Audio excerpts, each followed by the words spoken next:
Kita beralih ke topik yang kedua, pemirsa. Mantan Direktur Utama PT Angkutan Sungai Danau dan Penyeberangan (ASDP) akhirnya divonis 4,5 tahun penjara. Majelis Hakim menyatakan Ira terbukti bersalah dalam kasus akuisisi PT Jembatan Nusantara tahun 2019-2022.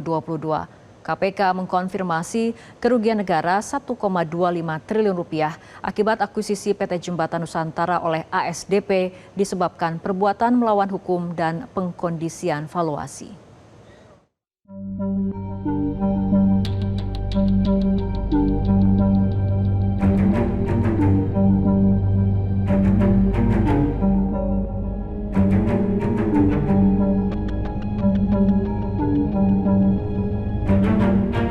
Maka di kesempatan ini perkenankan kami memohon Bapak Presiden memberi perlindungan hukum pada Ira Puspadewi, Muhammad Yusuf Hadi, dan Hari Muhammad Adi Caksono. Mereka bertiga tidak berbuat kejahatan apapun. Mohon bantu mereka dapat menghirup udara merdeka pada 10 Windu Republik tercinta ini. Itulah sepenggal surat terbuka suami mantan Direktur Utama ASDP, Ira Puspadewi, untuk Presiden Prabowo Subianto. Permohonan ini diajukan atas kasus dugaan korupsi akuisisi PT Jembatan Nusantara yang menjerat istrinya dan 2 mantan direksi lainnya. Kini beberapa pihak termasuk ex-Dirut ASDP Ira Puspadewi telah divonis 4 tahun 6 bulan terkait kasus ini. Meskipun ada dissenting opinion dari Ketua Majelis Hakim Sunoto. Hakim Sunoto berpendapat Ira CS seharusnya divonis lepas karena tidak ada tindakan pidana korupsi dalam kasus KSU dan akuisisi PT Jembatan Nusantara oleh PT ASDP. Meski demikian, Ira tetap divonis bersalah. Ira pun bersikukuh tidak ada korupsi dalam akuisisi PT Jembatan Nusantara. Ira menegaskan, akuisisi itu bukanlah hal yang merugikan negara, melainkan strategi untuk memperkuat ASDP. Tidak ada sesen pun keuntungan pribadi yang kami ambil. Kemudian yang berikutnya kami ingin sampaikan bahwa akuisisi ini adalah aksi strategis yang bukan hanya baik atau menguntungkan untuk ASDP, tetapi untuk negara.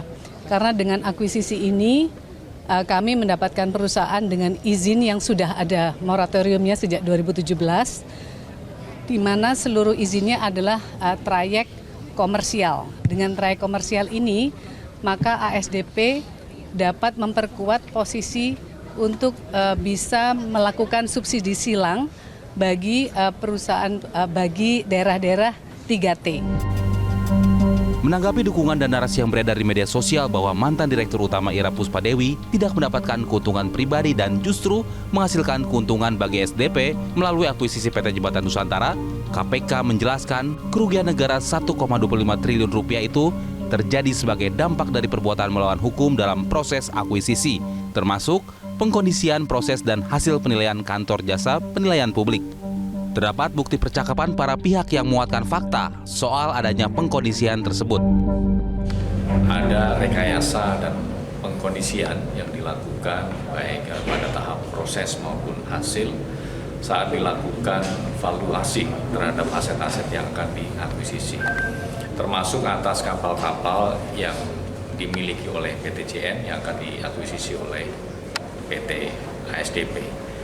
Bahwa kapal-kapal tersebut adalah kapal-kapal yang sudah berusia tua, yang tentunya memiliki kualitas dan masa manfaat yang tidak optimal. Kasus Ira Puspadewi jadi presiden penting terkait logika kerugian keuangan negara. Pejabat BUMN yang membuat keputusan bisnis bisa berakhir di meja hijau walau dinilai tidak korupsi atau menerima suap. Tim Liputan Metro TV. Jelajahi cara baru mendapatkan informasi. Download Metro TV Extend sekarang.